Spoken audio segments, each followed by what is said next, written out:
What's up, guys? Welcome to Real Men Talk. Today, we have got very special guests, two of them from the Modern Day Messenger podcast. We have got Trey and Devin. We are excited for you guys to meet these guys. They are awesome. They had me on their podcast. These guys are genuine. They're in Louisiana. Man, it is awesome. I can't wait for you guys to hear this conversation. Let's get started on Real Men Talk.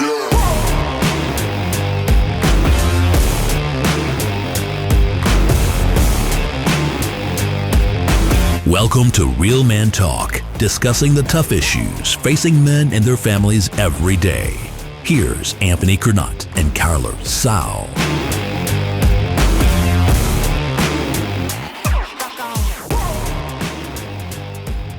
Well, we appreciate you having us, man. We've been excited about this. Had a little technical difficulties trying to get our computer and stuff set up, but we're good to go now. Yeah. All right. Man, that's exciting. I'm glad that you guys got past those technical difficulties and all that good stuff. I'm glad to have you guys on here.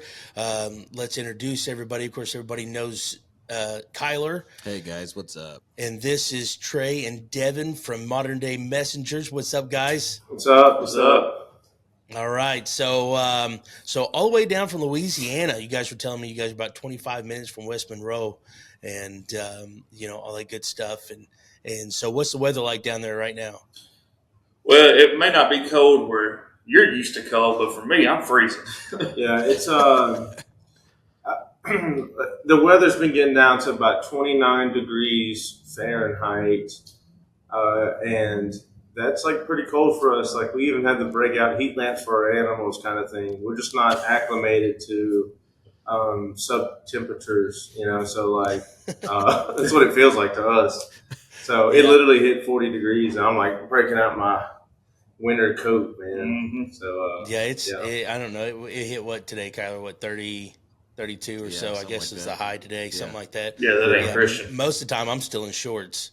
Oh, no. Yeah, there's no way, man. No, there's no way. Yeah, so ridiculous. So Louisiana life, man, that's awesome. And so let's, of course, everybody's used to, anybody who listens to this knows that my favorite question is tell me your story. So there's two of you guys take turns, whoever, tell us how you got, how you met Jesus, kind of how you got into men's ministry, all that good stuff. We'll talk about Modern Day Messengers after we get through with your story. Just tell us your personal story with Jesus Christ. Okay. Yeah. Thanks, man. And I really appreciate you reciprocating and letting us come on your podcast and telling our stuff. Devin, do you want to go first or? Yeah, that's fine. Yeah, then I'll go and then we'll talk together. Yeah, like he said, though, just want to give honor where honor's due. We appreciate you letting us come on and talk and hang out with your audience and y'all. We really appreciate it. But I grew up like most people around here. We're from the South, so we're automatically a Christian because, we're from the South. But so I started going to church at 9 and, I learned the church lingo. I learned what to say, all that good jazz, but never really had a relationship with Jesus.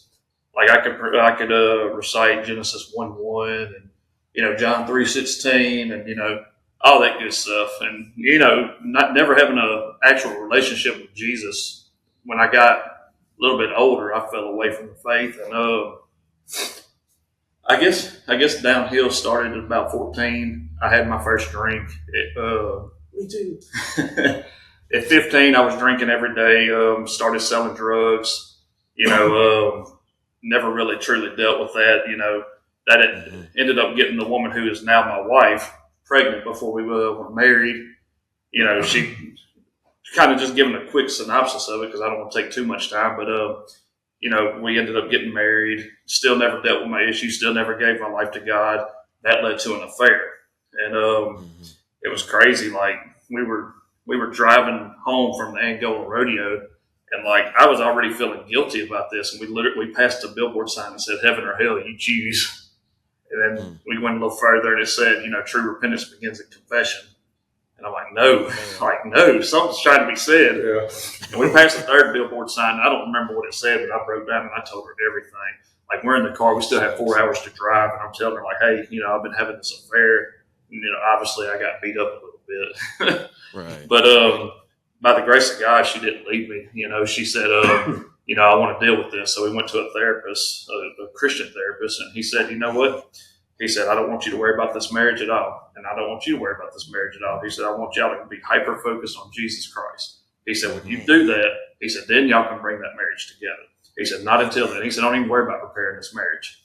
So I walked out of there and I said, Lord, I tried it my way. I'm obviously a screw up. Excuse my vernacular, but, from this point on, I give my life to you. And, just like instant, like everything started like working out better. Like the Lord started revealing himself to me. And, I dealt with a lot of shame, especially, with things that come out of an affair. But because that's like the most shameful thing a man can do. But, and my wife had a lot of things she had to heal from. There was a lot of like deep seated depression, a lot of things like that. And, it was trying to navigate that. But the more and more, we trusted God on that, the more he repaired that marriage and the more he brought our relationship to him, both independently and interdependently. And if you ask my wife today, she'll say, I'm obviously not glad that affair happened. She said, but if it didn't, neither one of us would be where we're at with Christ today. And I think that's just a testament on his grace and his goodness. Mm-hmm. Yeah. That was a short version. Yeah, it's absolutely imperative that men understand when we go into marriage, we are two broken people. Even if you have two Christians, right? You are two broken people in a broken world, and wounds and all that stuff that we refuse to deal with. We sit back and we don't. We just let fester and stuff. Man, they create things that don't need to be, and things happen that don't need to happen. Right. But God, right? Yeah, but God. That's right. I'm sure we are all thankful for the grace of God. 100%. Trey, what about you, buddy? Tell us your story. Yeah, so it's very similar to Devin's actually, and we talk about the similarities all the time. But kind of my starting point was in South Louisiana, is where I was born and grew up. I was born in Houma. I lived in a town, like a little town called Schriever, which is by Thibodaux. But I was born addicted to hard drugs. Like my biological mom was a user, an abuser when like I was in the womb, and so like it's a miracle in itself that I even came out semi-normal, right? That's not bad. But it's but it is born addicted to drugs. I had to go to like baby rehab and stuff, and like at 3 months old, around there, she left me alone for 3 days. The neighbors found me, cops got called. I was pretty much left for dead as an infant. And so like God gave me a second chance at life. And like I'll kind of wrap around back to that. But basically I was adopted by like two awesome people, my mom and dad. And and I have a sister now.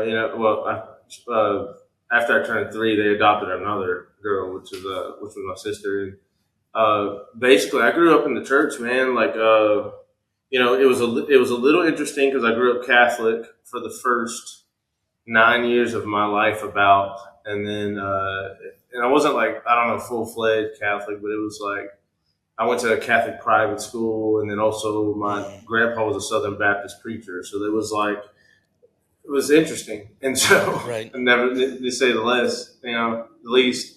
And so we moved up to North Louisiana when I was about to turn 10 years old. And that's kind of where like my transitional story began. Because like Devin said, at 14, he had his first drink. Same with me. Like, it's not that I grew up in a bad home or anything. It's just that at 14 years old, I decided, like, even though I grew up in the church, I knew about Jesus and everything. Like, naturally, the flesh does not want that, and so I was very intrigued because like, and I've had conversations with my parents about like, they never gave me a reason why I shouldn't do these things. They just said, don't do it because I said so. Mm-hmm. And so there was no real like conversation about these things. So my mind was like, okay, you're not going to tell me about this, so I'm going to go do it. So at 14, I started drinking. By 17, smoking cigarettes and doing the same thing, and just like going off on that end. And then I think by age 20, I had gotten married for the first time. But that's kind of when like it's kind of weird because like I'm a musician, and so like throughout my life since I was 9 years old, about when I learned how to play, and then it kind of led to like this rock star alcohol drug thing mixture in my 20s. So like my early 20s at least. So from age like 20 when I got married to 23, that 3 year period is kind of foggy, but yeah, because I really didn't change until 24. So it was like in kind of late 24. So you can actually say from about 20 years old to 24 years old. That's when I started. Man, I basically rejected God completely at that point, and it was nothing but sex, drugs, and rock and roll, and literally like I went off in the deep end, and kind of the turning point of all that. I mean, I wasn't even talking to my family at this point. Well, unknowingly, because like when you're in the situation, it's like you don't really see like where you're at. It wasn't until later where I gotten divorced because of this lifestyle and whatnot and some other stuff. But then I started dating this girl who was, oh, look, can you see it better? The lights went out. But I started We can still see you. it's motion sensor, but I got you. But anyway, I started talking to this girl back in when I turned 24, and she looked at me because I was like obviously out of it, man. I did everything, man. The only thing I probably didn't do was like a bunch of pills and meth, but everything else was free game, you know. But so I was lost in the sauce, and she just looks at me one day and she's like, Trey, she's like, what are you doing this for? And I actually ended up marrying this girl because like we were a really good fit together, and but anyway, and just that seed that was planted in that conversation, because I didn't have an answer. It was the first time where I slowed down enough in 4 years where I looked at myself and I was like, I actually have no idea why I'm doing this. And then I realized that I was searching for something. But the very turning point is that she had gotten pregnant, and I was at a party, and like they were passing around, a dinner plate of of some cocaine, man, and like we were literally partying it up, and I just remember like it got around to me again, and like God literally, like the Holy Spirit has spoken to me very strongly at that point. Like I have never in my life up until that point had probably heard from God like this before. And it's not that I knew that he couldn't or anything like that. And I never even rejected the existence of God, but I rejected to follow him, Right. And, but he literally spoke to me like in that moment, and he's like, Trey, you do another line, you're going to die. Like that clear. I mean, that's the exact words that I heard in my head. And I literally just like, I put it down, and that was like the turning point. And like, I looked at my friend and I was like, bro, you gotta take me home like right now. Like I gotta get her home to like my future wife is pregnant. Like she's like, I gotta get home. I don't need to be here, I didn't even sleep that night. I was just so wired up and just like, I actually heard from God. Like what? Like Right. I've been running away for 4 or some odd years, and now he speaks to me like very clearly. And then, man, the emotional breakdown from this like was just insane. Like he began to speak to me and talk to me as I began to read. Like I went to the book of Matthew because I was like, I've never read the Gospel of Jesus Christ. Got to do it. So I started reading the book of Matthew. He starts revealing himself to me in certain ways. He starts talking to me and like teaching me things. And then I was like, yo, like, and then I just like, I don't know, it probably been a week or two, like going through all this. And now by this point I'm sober, like, and I didn't even ask God to like take those things away from me. It's like, once I chose him, it was just gone. Like, yeah, it was gone. Like it wasn't like, and I know there's some powerful stories out there, like addiction, it's like overcoming, and they ask God to do that, but it just wasn't like that in my case. It was like he saw that, hey, when you were a baby, he's like, I literally pulled you out of this for a reason, and it's to live for me. But he's like, you can only do that if you choose it. Otherwise, you're worthless. It's like you don't. Right. Yeah. There is no purpose. So, but I just remember going out on my back deck and just sitting down and just like finally just surrendering to God, and it was like the best thing like ever. And so Yes. it was awesome. And so then I decided, I was like, hey man, I've got to go back to church. It's been 4 years. Like, I got to go with some believers. And I walked in the doors of Christ Church because my parents had come here, and I saw Devin like the first day, and I was like, he was like, he knew me because he actually, during that period of time, he actually booked me in the jail because for DUI. Yeah, he's like, he knew me. That wasn't funny. That was probably the second time we've ever met. The first time was actually in my old church because his wife went there, and then the second time he saw me in prison, and then the third time he saw me in church. So, Hey, yeah, let's go. Yeah, so that's kind of how Good we like met, and that's where it kicked off, man. But God is good, and He like literally intervened in my life, and I'm very thankful for that. Amen. Yeah. Two similar stories. What's the age difference between the two of you guys? I'm almost 28, and he's like 40. 33. He's 33. He's 33. Man, gosh, I'm old. Yeah. Yeah. Trey, I knew you look like a baby, right? That's right. He can't grow no facial hair. I can't go facial hair, man. Told him one day he'll be a real man. Yeah, I'm 42, so I'm old. Kyler's still a baby too. Don't feel bad. I'm 31. I'm in the middle. There you go.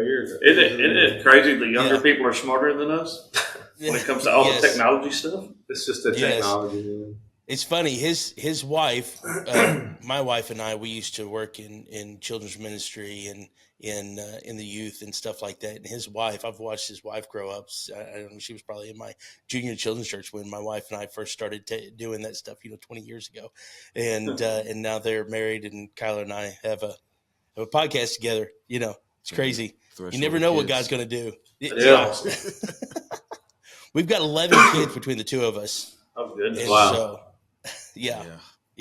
He's got 5. Just What are the age ranges? What'd you say? What are the age ranges of y'all's kids? mine are 4 and under. Oh, good. So All I got of them a are 4 and 4-year-old, under. a 3-year-old, a 1.5-year-old, and I just had twins. Sweet. So Yeah. Sweet. Yeah, he's a glutton for punishment. Anthony's got a spectrum. Yeah, my oldest is 20 and my youngest is 4. Yeah. Wow. 20 and 19. One's getting ready to turn 19 in this month. And then we can see you guys as long as it ain't bothering you. We'll just do it. Okay. And so I got one that's getting ready to turn 19. I got 2 16-year-olds. They're not twins. One of them's adopted. And then an 11 and 11-year-old and a 4-year-old. Wow. And so, yeah. You started fresh. Yeah, I started fresh. God, yeah, funny story. Everybody can get a good laugh here. We found out my wife was pregnant with my youngest 2 weeks after I had scheduled my vasectomy. And Oh, wow. and so God, it was destined that Maverick was going to be here. Yeah, And 100%. so, 100%. We got to get this in now. yeah, God's like, no, you're not quite done yet, buddy. You're not quite done yet. I cried for 2 weeks, but I don't know what I'd do without him now, right? He's right, the yeah. coolest kid on earth, Yeah. And so, well, guys, this has been phenomenal so far. I love hearing you guys' story. We've got so much more to talk about. We're going to take a little break, and when we come back, I want to hear how modern day messengers come to be. All Sure. right, we'll good. be right back after this.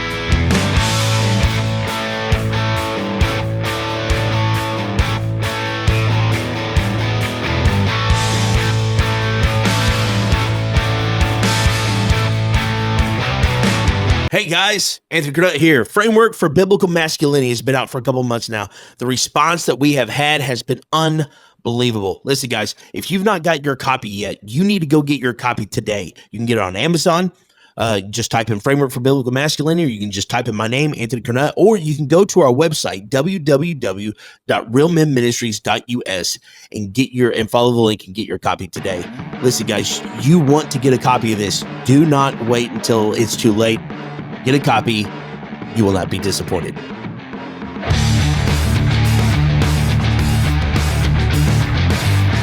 If you've got questions about today's show, feel free to reach out to us on social media. Message us. We would love to hear from you. Welcome back to Real Men Talk. It's time for more man stuff. Here's Anthony Kernott and Kyler Stow. All right, guys, welcome back. We are here with Trey and Devin from Modern Day Messengers. If you did not listen to the first half of this, where we got to hear their story, it was so amazing. It was great to get to know these guys a little bit and hear their story about how they come to know Jesus and their life. And so, Trey, Devin, I want to know, so you guys have got this podcast, Modern Day Messengers, or really it's more than that, it's a ministry. And, here you guys are in the same church. What church do you guys go to? We go to Christ Church. It's one of 3 campuses. There's one in Ruston, Louisiana, West Monroe, and Sterlington, Louisiana. So that's phenomenal. Little tracking us. Anyway, sorry, I thought it was a police car. I get nervous around police. Love you too. Just being honest. Love you too, homies. Real police. Yeah, real police. Yeah, that was right. That's good. Yeah, that's funny stuff. Yeah, so after I came to Christ Church, man, this is kind of where it all started. Like the second Sunday I'm here, it was like, this Jesus thing is like really new to me, man. Like I have just read through Matthew. I just found out who Jesus really is, and he's like, ever thought about doing prison ministry? And, so I was like, no, but I'm all for it, like anything that God has planned, I'm going for it, so I get involved in that with Devin that he started, and you've been running that for a few years before I even joined. So we did that, and then we met at the coffee shop for our normal weekly Bible study that we kind of started to do, and it was kind of interesting because I was thinking about doing a podcast for ministry purposes, and so I was kind of on my journey of learning the technical side of all this stuff, and. And then we met at the coffee shop one day, and he's like, let me ask you a question. He said, you ever thought about doing a podcast? And I was like, dude, yes, And so we started talking the logistics, and then, what's the name going to be? How we're going to do this, So basically it just started right there, here at the Church of the Prison Ministry and some other things, Bible studies. And then how we came up with the name is kind of humorous because, so I was at work at the time. I was working in a metal fabrication shop, but I was the jack of all trades, and sometimes that calls for being a janitor. So I grabbed the toilet brush and I was praying, I was listening to a podcast, and I was like, God, I was like, and I was just scrubbing the toilet, and I was like, what is this name gonna be, and then the Modern Day Messengers, he's like, well, what are you? And I'm like, well, I guess we're Modern Day Messengers. And he's like, and I was like, that's the name. So that's it. Yeah. So I was like, wow. So that's pretty much how we came up with the name. And then we started out with the GoPro, and I think I had just like a 4-channel Yamaha, whatever soundboard. And we just went for it, and, our objective was to preach the gospel. So our first season 1 is basically we just went through the book of Luke, and it's a good one. It was a very good one to start off with, and now we're going through Acts and stuff, and it's been a really great study. We've learned a lot, but I can definitely say y'all probably will agree with this, even Devin, that you learn so much more when you teach this stuff. Yes. So that's kind of where we're at now. Yeah, it forces you to, Yeah. If you care about it any at all, when you begin to dive into a subject and stuff, you don't want to go in ignorant, All right. And I take this spot behind this microphone in front of this computer just as serious as a pastor does behind a pulpit. Yep. The words that come out of my mouth are vital, right? I'm responsible for. So to make sure that those words are life giving, are truth. You have to know what you're doing, man. It'll teach you so much. Hmm. It'll teach you so much. Yes, yes. Amen. So, what is your goal with your podcast? What is the intention? What do you want your listeners to So get every time you talk? yeah, so just kind of back up just a little bit and get on it. So it started with the prison ministry. It was just what God called me into, and I've been in law enforcement for 13 years now.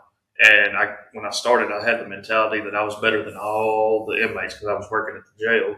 I said I hate all of them. I'm better than them. They're crap. I'm good. All this kind of crap. Well, when I gave my life to God, He said, them people that you hate so much, I'm about to call you to serve them. I'm like, no, you're not. So fought with that a while, and just I surrendered to that, and picked up where he said, and that kind of developed. Like the more we got steeped in ministry, the more we saw where men were really failing at the mission that God called us to be spiritual leaders. Like, and it just seemed like the more we got dug into, with the prisoners, we even seen with the prisoners, like they were weak. That's why they were there. Not to say anything bad about them, but they weren't stepping into the spiritual calling that they had.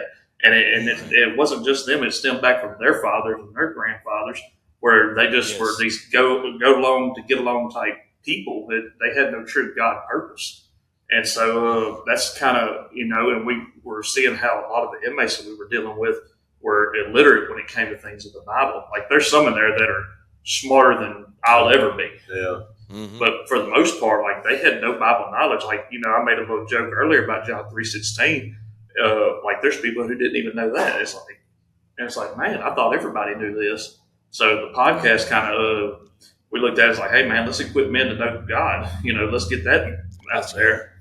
And then that stemmed into some weekly meetings to where we meet at the local coffee shop. And actually, a study we're going through right now. We're going framework for biblical masculinity. So we've got men who meet at the coffee shop, and we go through this, man, because men need to know what a biblical man is. Yeah. Like a man is not something who just goes and humps and drinks and smokes and fights.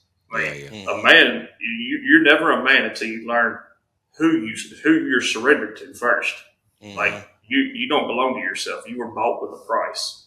And and that's kind of where we start. And then as the men start coming into the fold and getting into this, getting involved with us, it's like, hey, now let's step into this calling that God has. And that's kind of the pseudo theme, if you'll say, for everything that we do: the podcast, the prison ministry, the weekly meetings, the big events, all that. It's all to, like, I'm not taking away from women, but that's just not what we're called to. That's not what we're called to do. Like, we're trying to equip men to be the men of God. Yeah, absolutely, man. I love that. The more I dive into, we have a large recovery ministry at our church, and I've been in and out of helping with recovery ministries and different things like that, and it doesn't matter between recovery ministry and just a Joe Smo that's having an issue. The vast majority of the times, I have found out that the reason the shape that they're in is because they do not understand their identity, right? They identify as just like Trey, his mother was a drug addict. You could just as easily say, well, I'm a drug addict. That's who I am. But that's not who you are. Right. God says that you are created, right, in His image, right? Right. And so until we understand who we are, until we understand what biblical masculinity really looks like, we can't really know what our identity looks like, right? And so I'm super stoked about you guys going through that book, and I hope you guys have had some good responses and stuff to it, and I'm glad to hear that it's blessing people, and I love it when God puts other men with the same vision in my path. I love it. I love the fact that there are men in other areas of this country that are doing the same thing, right? I heard one guy say, he said, I've ran into a lot of guys that are just like alphas, that like they want to be the only person in that genre, right? Right. They want to be they want to be the largest. They want to be not, and I'm not trying to pat myself on the back, but I don't have that mentality. Sure. My heart is for men. And if men are being reached by Trey and Devin in Louisiana, then that means that God is working through you guys in Louisiana to reach men that need to be reached, right? That's it. It doesn't matter who's doing it. And so I love that vision. I love that vision. And I love that name, Modern Day Messengers. Whenever I first heard it, I can't remember how we got connected. It may have been that Facebook group. I was trying to think of that the other day too. I don't remember. I don't remember how we got connected, but I remember the first time that I recognized, Modern Day Messengers. I was like, man, that is such a cool name, right? I mean, because it just sums up like the entire mission right there. Modern Day Messengers, just spreading the news of Jesus Christ, pouring into men's lives. Let me tell you, you guys do a fantastic job. I listen to your guys' podcast, and so you guys do a good job. And I would encourage anybody who's listening to this to go check them out for sure. And so now that you guys have you guys created Modern Day Messengers, you guys have this ministry, you have this prison ministry. You guys do a lot. So tell us kind of how Modern Day Messengers has progressed since the beginning, right? Like what. When you get into this, things are always different than what you perceive them to be at the beginning, right? It's like it's completely different. So kind of give us maybe some stories or just your thoughts on because I know there's hardships, right? I mean, Tyler and I are in this too. We get it, and so just share some of that stuff with us. Yeah, so I mean, just kind of on the production side of things, like just to keep it kind of wrapped up, but the journey with that was just like, I had very little background in videography or photography or video editing. It was just some basic knowledge stuff. And like, we were like, how do we get this out here? Like how, I don't even know how to I barely know how to upload a video to YouTube at this point, Right. And I'm just like, what do I do? And so, but I had a GoPro. I was like, okay, we have a way to film it.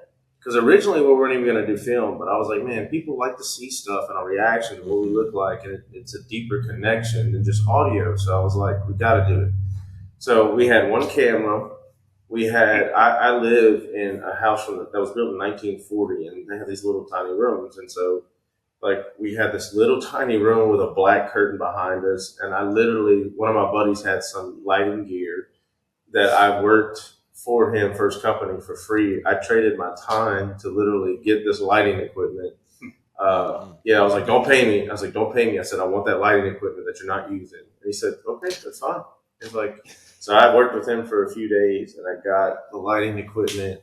And so we set it all up, that was our first thing. And then what we noticed is that we're going to need some better gear, so our camera finally just went out. The funny story behind that is that I took it duck hunting. It actually reached temperatures on the water. It was like -11 and it literally killed my camera. And I was so distraught. But my birthday was like right around the corner. And my mom was like, I actually ordered you a camera. She's like, I love what you're doing with the podcast. So here it is. She's like, I'm just going to give it to you early. And so we didn't even miss an episode. Like it was just bam, the camera was there. And I was like, man, God really wants this to happen. Like, first of all, you're right. Like that's how I felt when I got the name. I was like, because God literally handed it to me. And he was like, what are you? And I said, well, we're messengers. Yeah. And you live in modern times. He's like, so you're modern day messengers, basically. And I was like, wow, So we got the camera, we're figuring out all this audio stuff. And then eventually we got these Logitech cameras and, it's the production side is getting there, we've upgraded. Yeah, but absolutely. As far as presenting, the actual, stuff like content, that's the word I'm looking for. How we saw that progress was just, at our first episode, you can tell we're super nervous, man. We're on camera and it's just what do we say? What are we talking about? We just read the Bible, and then we did a lot of studying before because we were we need to be very theologically sound because first of all, I'm still new to this to a follower of Christ, right? Mm-hmm. So, but I had the understanding like we needed this very sound doctrine and we needed to be very well versed in this stuff if we're going to be teaching it. Because, like we were talking about before, like our accountability is like set so high because we're responsible for every single word that comes out of our mouth. And if we're teaching something, it better be true and objective, you know? Yes. So that's kind of where we were. And so but we did realize too that along this thing is that an overload of information, as well sometimes can be overbearing sometimes. So it's but all of that's been a learning process over the last year. And now it's been a little over a year. And, we've kind of like just, I guess, gotten better with our speech, and it's taught us a lot about how to present things and how to I don't know, just present the gospel in a way that people can like really connect with. Yes. You know, and people love. That's why we kind of implemented guests and stuff because like it's not just our stories that connect with people. It's like yours and like and a lot of other guests. Even his wife's been on it. You know, just like just going through all of that over the years it's progressing to something that I think God is really directing us to something much bigger than what we even think now, you know, of where we reached. Right. So that's phenomenal. So for me, like the biggest heartache, I guess you could call it, that gets to me is like my personality. I'm a very task-driven person, and sometimes that doesn't bode well for being people-driven like I need to be. Like I see a mission, I need to get the mission done, and that's just the way my mind works. And like for like especially like the podcast, when it wasn't growing or when it was stagnant, we wasn't getting a lot of viewers or a lot of traction, I was starting to get frustrated. It's like, what is going on? It's like, because like, it's like we put all this work into it. Why is it not happening? Yeah. And every time I got like that, like God put somebody in my life. It's like, hey man, I saw that podcast. This and this happened. I gave my life to God because of what you presented in this. It's like, okay, Lord, you're reminding me. Yeah. Shut up and get out of your way. It's not about this. Like you're going to work in people's life no matter what. And it's hard for me to do that sometimes because I can be such a task-driven person and not always a people-driven person. Right. And I even told Devin at one point too, like I understand that because like when we were only reaching like 20 people, 40 people, 30 people, and it wasn't like, according to like society standards, it wasn't viral or nothing, but but also I was like, man, we spoke to 40 people. That's like standing in a room and talking to, and we talked about that, but it's like standing in a room and talking to 20 people, 30 people. I was like, it may not online, it may not seem like a huge number because the possibilities I mean, you can reach millions potentially, and everyone hopes for that, but obviously, one of the biggest things that both of us learned during this point was like, we gotta let God work, stay out of the way. Our mission is to, like we're modern day messengers, right? So we have to use modern technology and literally to present the gospel on every platform that we can. And that's kind of our mission, and, whether it's 5 people, well, those 5 people, I think that's the ones that they needed to hear, or an episode that we record for, let's say season 1, episode 1, another 10 years, somebody comes across it and they needed to hear that message. And, it's just a cool way to present the gospel, and it's kind of on there until the internet just breaks down. So, Yeah. And that's the cool thing. I mean, Kyler and I, we've ran through the same things. I mean, good grief. I've been doing this for 3 years. And Kyler, you've been on since what, two of it? Now, I think, 2 years of it. I had a co-host at the very beginning. His name was Craig, and he had gone through some stuff, and so he needed to step down, and it was fine. But I was devastated, right? Here we were. I was doing this podcast, and really what it was I heavily relied on him, right?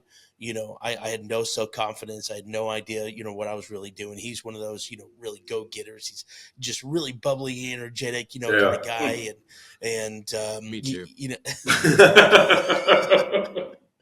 Yeah. Not. And, Kyler came to settle me down. And, You're welcome. and so, but, and then he left and I'm going, what am I, I'm like, God, what are we doing? So there's like 3 weeks, and it's funny. There's like 3 or 4 weeks that in between, and maybe even longer than, maybe it was 6 weeks, in between Craig and Kyler. No, it was June, July, and August. Was it really? So it was 3 months. Yeah. Oh wow, yeah. And so, but I go back and I listen to those podcasts, and I sounded so down, right? Yeah, right. Man, here I am having to do this by myself. I have no idea what I'm doing. Nobody's going to listen to me, right? Yeah. And and it really was. I mean, even though it was always the vision God gave me, and I just always thought that there would be somebody else that would do it. I'd just be the visionary and stuff. And God's like, dude, I called you to do this, right?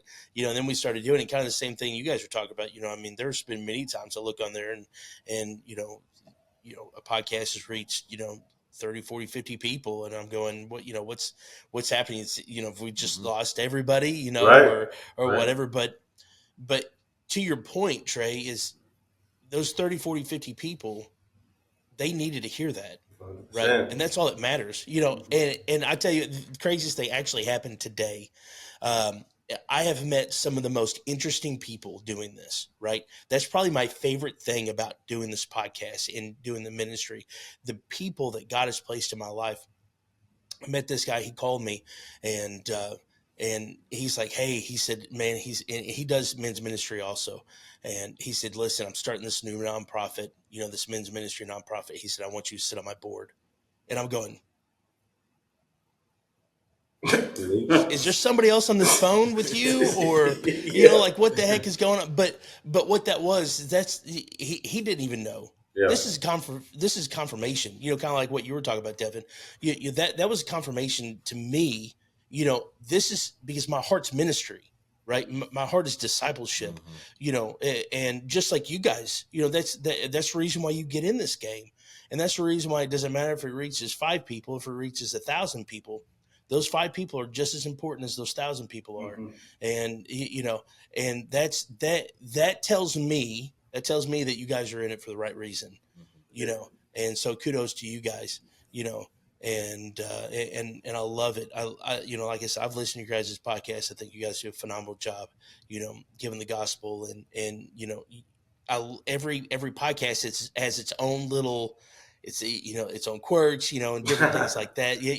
And you learn so much from other podcasts, when you listen to other podcasts, and when you watch other podcasts and stuff like that. Man, I'd really, maybe we can tweak ours. Kyler and I, we're getting ready. Nobody really knows this, but we're getting ready to revamp all of ours and all of our video stuff, and so I'm like picking out ideas of things, I'm like, man, we could do this or we could do this and stuff. And so, yeah, man, you guys are doing a phenomenal job, and I said it at the beginning, but if you guys don't listen to Modern Day Messengers podcast, you guys have got to go check that out.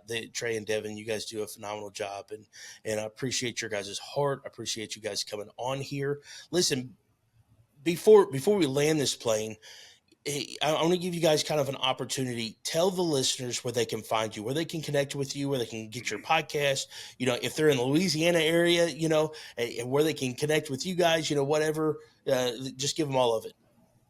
I just want to say that Devin does a great job at giving the Modern Day Messengers entirety pitch. He says that even though I've only done it twice, and I have to look at the note every time I do it. You do a great job at it, though. Yeah, but so the easiest way, look us up on YouTube, Modern Day Messengers, or Spotify, Modern Day Messengers. That's the 2 main platforms that our podcast is on. Now, because I'm not the smartest cookie in the jar, it ends up on Spotify a little bit later than it does YouTube.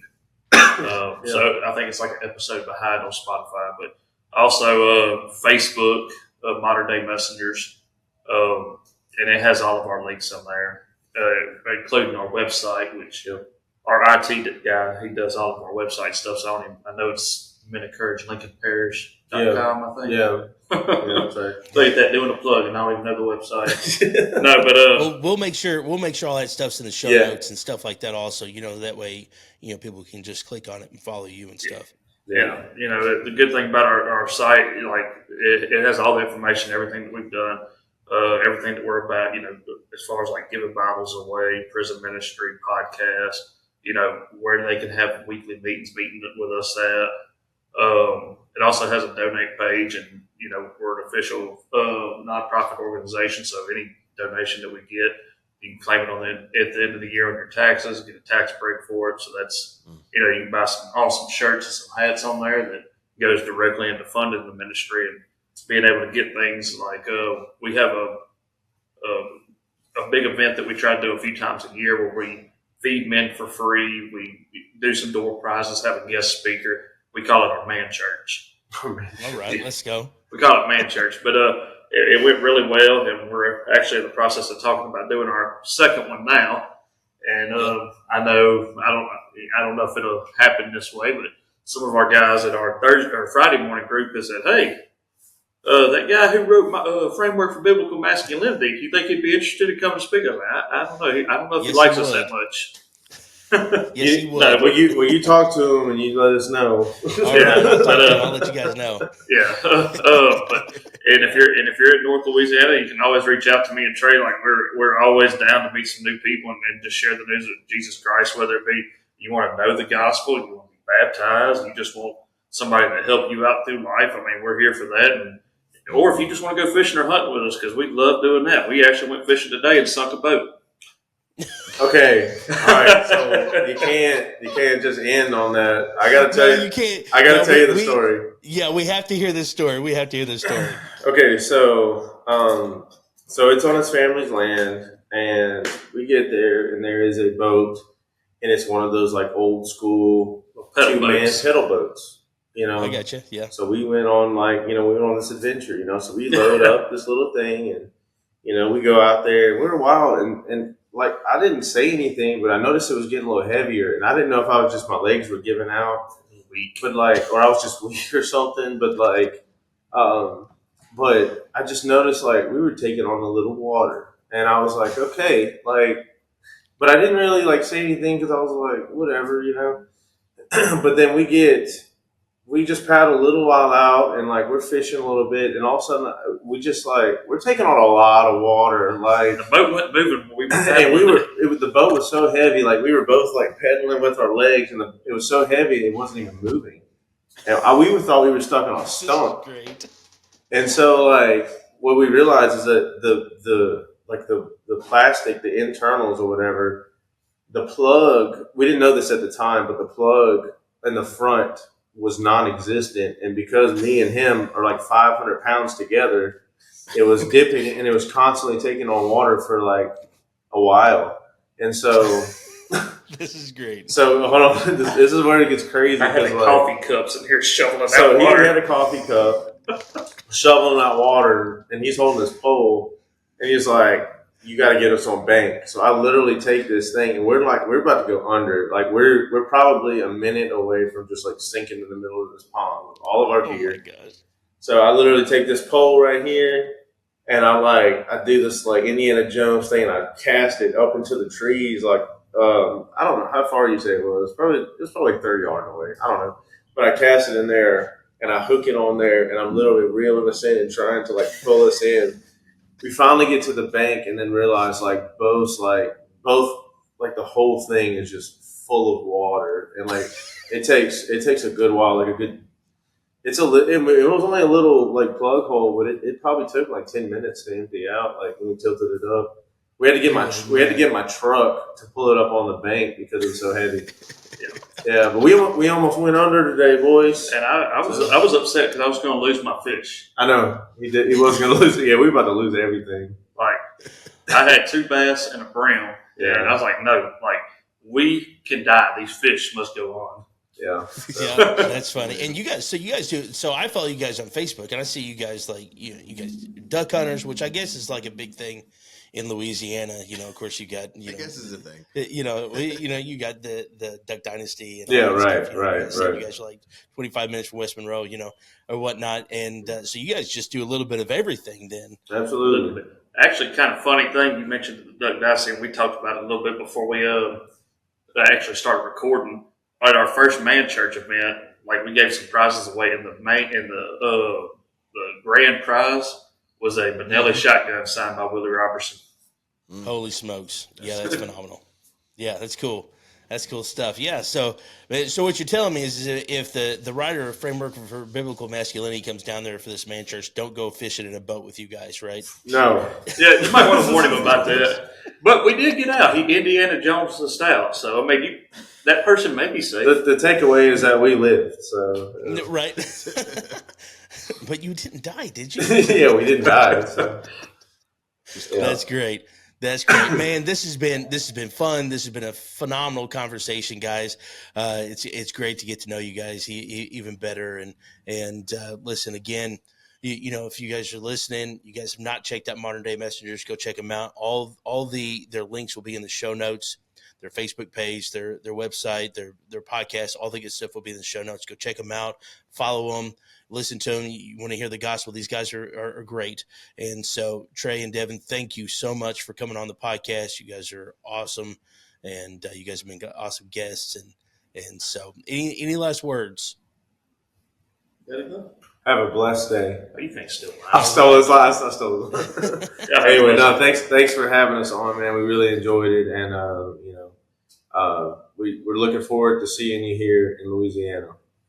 All right. Man, you can come down too, Kyler. let's make it happen. So, okay. All right, guys, this has been great. And listeners, know that God is for you. He loves you. He wants to see you succeed. If you are not in a church, find a church. If you're not in a men's ministry, get in a men's ministry. It's important. And know that of course, follow Modern Day Messengers. If you've not got the book yet, check out the book, Framework for Biblical Masculinity. You can get it on our website, romanministries.us, and be looking for a revamp here real soon on all of that stuff. It's exciting stuff, but as always, I want to end in a prayer. Holy Spirit, teach us to be leaders of our homes, of our communities, and of our churches. Teach us to be godly, courageous men. In Jesus' name, amen. Amen.